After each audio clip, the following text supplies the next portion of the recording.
Hello everyone, मेरा नाम है तपेश। आज हम बात करेंगे निफ्टी, बैंक निफ्टी, फिर निफ्टी कल किस अकॉर्डिंग परफॉर्म कर सकते हैं।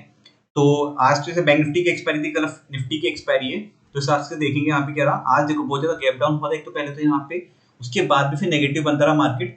निफ्टी में रिलायंस नेगेटिव हुआ था बहुत ज्यादा, जितना वो हुआ उस हिसाब से तो काफी अच्छा नेगेटिव ट्रेंड बन चुका है, उस हिसाब से यहाँ पे बना आज उसमें।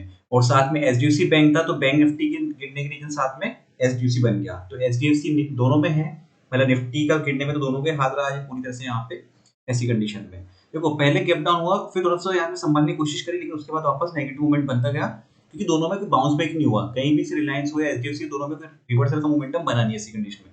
अब थोड़ा सा न्यूज भी है, तो रिलायंस को ऐसा कुछ खास रीजन ऐसा है नहीं, एचडीएफसी थोड़ा सा न्यूज है, मतलब उसकी जो कमेंट्री, लेकिन वो इतना नेगेटिव नहीं है, लॉन्ग टर्म के हिसाब से ऐसा नेगेटिव नहीं है, शॉर्ट टर्म थोड़ा सा ऐसे है यहाँ पे नेगेटिव, इसका इम्पैक्ट यहाँ पे मार्केट ने दिखा दिया। अब हो सकता है कि साथ में उसके दूसरे बैंक भी, प्राइवेट सेक्टर के बैंक है, वो भी साथ में गिरने लग जाए, वो चीजें हो सकती है, पर एक आधे में चांसेस है कि यहाँ पे संभल सकता है मार्केट, क्योंकि न्यूज इतनी बड़ी टेम्पररी नहीं है, मतलब नेगेटिव लॉन्ग टर्म के हिसाब से, ठीक है। शॉर्ट टर्म है तो नेगेटिव हुआ जूता। अब यहाँ देखते हैं कल के लिए क्या रह सकता है। निफ्टी में देखो यहाँ पे ना एक इसने सिर्फ बेस बनाया है, अगर ये करे इसको यहाँ पे 19921 की लेवल को निकाल के ऊपर निकल जाता है यहाँ पे, ठीक है, तो फिर ये चांस है कि एक बार थोड़ा बहुत यहाँ पे मोमेंटम दे सकता है अपसाइड में। पहला तो टारगेट बनेगा 19957 का, ठीक है, और उसके बाद आएगा यहाँ पे नेक्स्ट टारगेट हमारा मिड पे, देखो ये दिक्कत आएगी यहाँ पे, किसी जगह पर से हम हटाना चाहे तो हटा सकते हैं यहाँ से।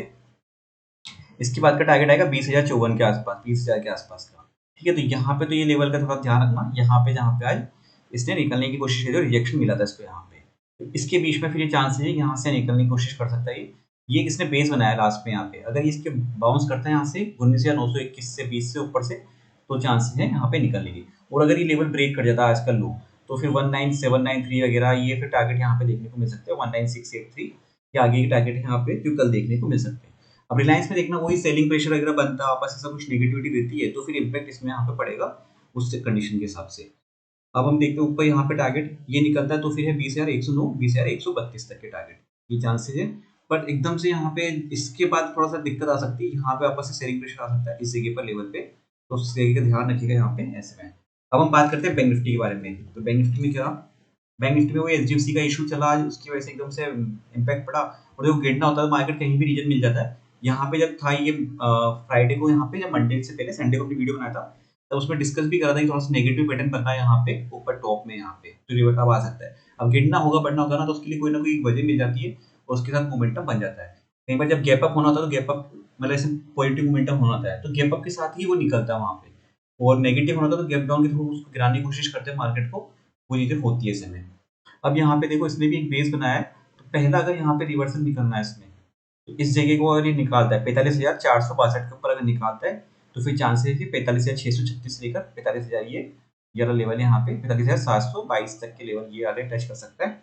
उसके बाद 45,833 का लेवल, तो ये टारगेट हो जाएंगे यहाँ पे अप साइड में। और डाउन साइड में अगर ये 45,262 को इसने ब्रेक करा और नीचे आया यहाँ पे फिर ये, तो फिर हमारे पास पहला टारगेट होगा 45,165 के आसपास का इसमें। और उसके बाद तो फिर यहाँ पे एक रेंज बनती है ना, इसमें पहले भी एक बॉक्स की रेंज है यहाँ पे, उस जगह तक आने की इसमें फिर पूरी चांस बन जाएंगी। वो हो सकता है कल आया परसों मतलब, लेकिन यहाँ तक की फिर रेंज लेवल्स बन जाएंगे, इसमें ओपन हो जाएंगे इस रेंज के यहाँ पे, ठीक है। तो ये लेवल कहाँ पे आ रहा है, ये आ रहा है अप्रोक्स 45,000 के यहाँ पे आ रहा है हमारा लेवल, इस जगह के आसपास ही, इससे यहाँ पे फिर ये चांस है। पर कंडीशन जो इसका पैटर्न बना है ना, इस कंडीशन के हिसाब से पैटर्न ऐसा लग रहा है कि डबल बॉटम इसने बनाया और ये इसमें मोमेंटम यहाँ पे दे सकता है। अगर फ्लैट ओपन होकर थोड़ा बहुत रेंज यहाँ पे बना के ऊपर निकलता है, तो हम यहाँ पे एक पॉजिटिव साइड में ट्रेड प्लान कर सकते हैं इस कंडीशन में। अब हम देखते हैं सीएनएक्स फाइनेंस का, तो सीएनएक्स फाइनेंस का क्या है, देखो यहाँ पे वही यहाँ पे इसने एक बेस बनाया, थोड़ा बहुत है 20,046 के आसपास का थोड़ा सा लेवल है जहाँ पे बनाया।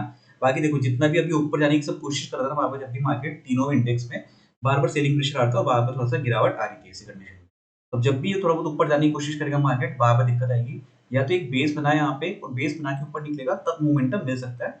और फिर क्या होगा, जैसे ऊपर निकलेगा जितने भी यहाँ पे सेलर्स है इस अलग अलग प्राइस के यहाँ पे, जैसे यहाँ पे है, यहाँ पे है, यहाँ पे है, तो वो सारे यहाँ से हटेंगे, और ऐसी कंडीशन में फिर यहाँ पे मोमेंटम शार्प बनेगा, क्योंकि उनका स्टॉप लॉस हिट होएगा यहाँ पे। जैसे जिसने यहाँ बेचा है वो स्टॉप लॉस मान लो यहाँ लगाता है, इस जगह के आसपास ही लगाएगा, ठीक है, तो वो उसका स्टॉप लॉस होगा। जिसका मान लो यहाँ बेचा है इसने जिस जगह पर टॉप पे इधर, तो उसका स्टॉप लॉस थोड़ा उसके ऊपर यहाँ पे होगा, तो सब एक एक करके निकलेंगे ऐसी कंडीशन में। तो मार्केट फिर यहाँ तक जाने के आराम से 20,380 के आसपास जाने के आराम से चांस बन जाएंगे आगे फिर, अब जब भी इक्विलिब्रियम में यहाँ पे फ्यूचर में, ठीक है। तो वो चीज़ देखना, जब भी ऐसा मोमेंटम आता है तो उसको कैच करने की कोशिश करना इस तरह के मोमेंटम को। पर उसके लिए पहले एक बार बेस बना देना, बेस बना के ऊपर निकले तब जाके ये हो पाएगी। मतलब बेस क्यों बनाता है मार्केट इस तरीके से कि मतलब वहाँ पे सेलर्स थोड़ा सा ब्रेक लिया उन्होंने, सेलर्स भी डिसाइड नहीं कर पा रहे उल्टा उसको सेलिंग करने के लिए, तो वहाँ पे मार्केट रुका है और बेस बना के फिर एक डायरेक्शन वापस मोमेंटम ऐसे में मिलता है यहाँ पे। तो ये लेवल्स यहाँ पे यही है, इसके ज़्यादा चेंज करने की कुछ नीड है नहीं इसमें। वीडियो अच्छा लगा तो लाइक शेयर सब्सक्राइब कर दीजिएगा। Thank you friends.